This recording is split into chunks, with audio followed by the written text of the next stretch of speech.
اگر آپ ہاسپٹل میں خدا نخواستہ کسی کو آکسیجن لگ جائے تو وہ اس کا کتنا لمبا چوڑا بل بن جائے گا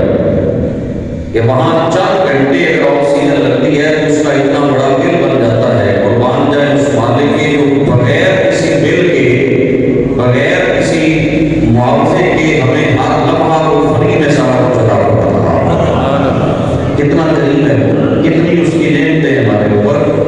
ہم تو نہیں کر دیتے، اللہ کا شکر ادا کرتے ہیں۔ اللہ کی نے اور بھی بہت سارے مقامات پہ فرمایا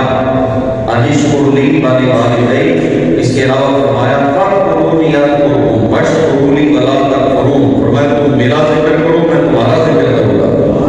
اور میرا شکر ادا کرو میری ناشکری نہ کرو۔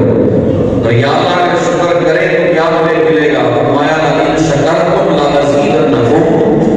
اگر تم شکر ادا کرو گے میں تمہاری نعمتوں میں اور زیادہ برکت پیدا ہوگا، تمہاری نعمتیں اور بڑھا دوں گا اگر تم میرا شکر ادا کرتے رہو گے۔ لیکن اگر ناشکری کی،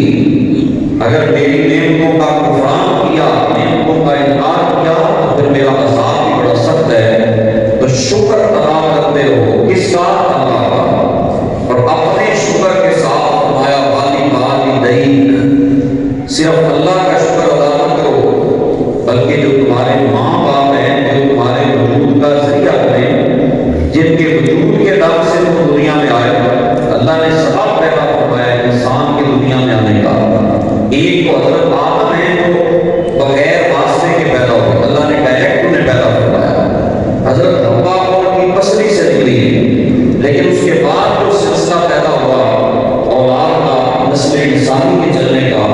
تو اللہ کریم نے جو سلسلہ بنایا وہ ماں اور باپ کے ذریعے اللہ نے نسل انسانی کو چلایا۔ تو ماں اور باپ دنیا میں آنے کا ایک ذریعہ بنے، ایک سبب بنے، اور پھر انسان کی پرورش اللہ نے ماں باپ کے سپرد کر دی۔ ماں کے دل میں اتنی محبت پیدا کر دی، اتنا پیار اولاد کا پیدا کر دیا کہ وہ ماں اپنی مصیبت برداشت کر لیتی ہے لیکن اپنے بچے کی تکلیف برداشت نہیں کرتی۔ ماں جو ہے، اور اس سرکار نے یہ تو انسان ہے نا، انسان تو باشعور ہے، باطل ہے۔ سرکار نے صلی اللہ علیہ وسلم نے فرمایا کل جو رحمت کے حصے ہیں 100 حصہ ہے رحمت کا۔ حدیث پاک میں ہے کہ کل رحمت کے 100 حصے ہیں، تو اللہ نے ایک حصہ پوری دنیا کو عطا فرمایا۔ رحمت کا ایک حصہ اللہ نے پوری دنیا کو عطا فرمایا ہے، اور اس کی وجہ سے آگے بات بڑی باریک سنیے، انہوں نے فرمایا کہ جانور ہیں، چھوٹا سا بچہ جانور کا پیدا ہوتا ہے، گائے کا، بھینس کا، وہ کیا ہوتا ہے؟ چھوٹا سا بچہ، لیکن بھینس اپنے بچے کے اوپر پاؤں نہیں رکھتی، بھینس اور گائے اپنے بچے کے اوپر پاؤں نہیں رکھتی۔ اب آپ یہ خود غور کریں، حضور نے فرمایا اللہ نے ایک حصہ پوری مخلوق کو دیا ہے جس کی وجہ سے جانور اپنے بچے کے اوپر پاؤں نہیں رکھتا، تو فرمایا جسے ایک حصہ اللہ نے ساری مخلوق کو دیا ہے اور 99 حصے اللہ نے اپنے پاس رکھے، تو اس کی رحمت کا عالم کیا ہوگا؟ اللہ نے یہ نرمی ماں کے دل میں پیدا کی ہے، یہ رقت ماں کے دل میں پیدا کی ہے۔ وہ کہتی ہے کہ خود میں تکلیف میں رہ لوں، میں گیلے بستر میں سو جاؤں، میں پرانے کپڑے پہن لوں، میں بھوکی رہ لوں، لیکن میری اولاد نہ تکلیف میں آئے، نہ میری اولاد کو بھوک ستائے، نہ میری اولاد مشقت سے گزرے۔ ماں کے دل میں اللہ کریم نے اولاد کی محبت زیادہ پیدا کر دی، باپ کے اندر بھی پیدا کی۔ ماں کے جو جسم کا ایک ایک حصہ ہے، اس کے ایک ایک حصے کے اندر اللہ نے اولاد کی محبت پیدا کر دی، اولاد کا پیار پیدا کر دیا، کہ جس کی وجہ سے اس کو چھوٹے سے بچے کو پال کر بڑا کرتی ہے، چلنے کے قابل ہوتا ہے، بولنے کے قابل ہوتا ہے، پھر وہ جناب عقل شعور صاحب عقل بن جاتا ہے، اور پھر اگر وہ 15-20 سال کا ہو کر کہے کہ امی تجھے تو کوئی پتہ نہیں، تو ان پڑھ ہے، مجھے تو کوئی جدید حالات علم نہیں، تو کتنے افسوس کی بات ہے، تو جب بالکل گوشت کا لوتھڑا تھا تو تجھے یہاں تک پہنچانے والی تیری ماں ہے، تو جب بول نہیں سکتا تھا، جب چل نہیں سکتا تھا، تو کچھ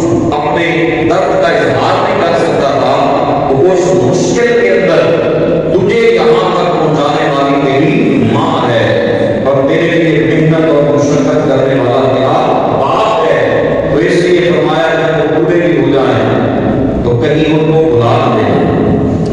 ان کا ہمیشہ شکر ادا کرتے رہنا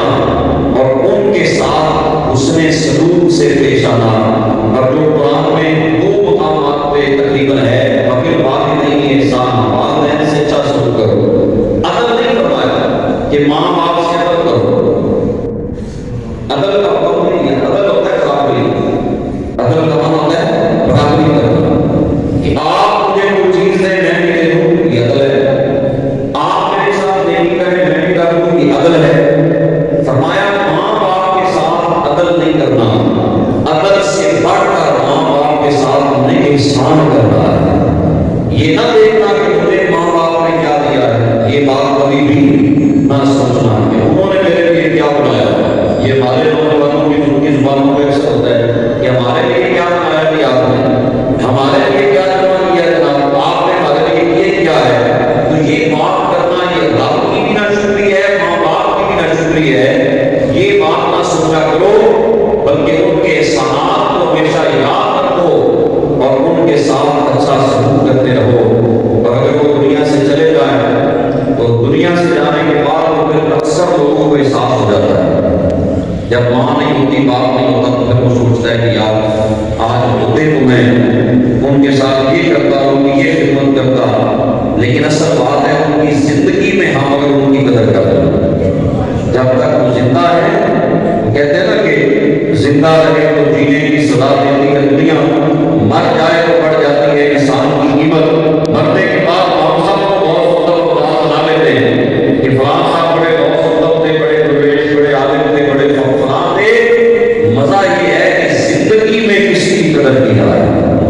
کسی کی زندگی میں اس کے ساتھ اچھا سلوک کیا جائے، اور مرنے کے بعد وہ بندہ ساری دیتے ہیں کسی کو زندگی میں مشکل وقت کے اندر بندہ رہے گا۔